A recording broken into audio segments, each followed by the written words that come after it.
انا بحكم عليك في الانترفيو من خلال اللي انت بينتهولي. يبقى انا لما اسالك السؤال ده انا هبقى محتاجه منك بروسيس منظمه. طيب انت لما تقولي البروسيس دي بشكل عشوائي هي صح بس بشكل مش منظم، هيتقال عني ان انا شخص عشوائي عشان انا مش عارف ان انا منظمه صح.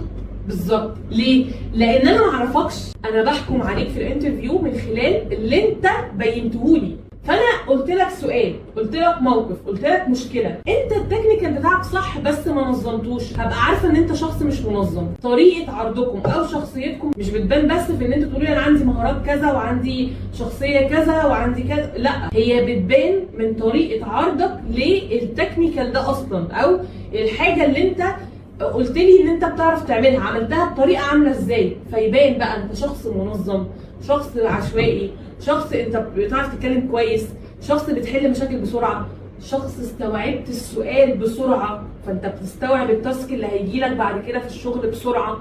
فاهمين الفكره؟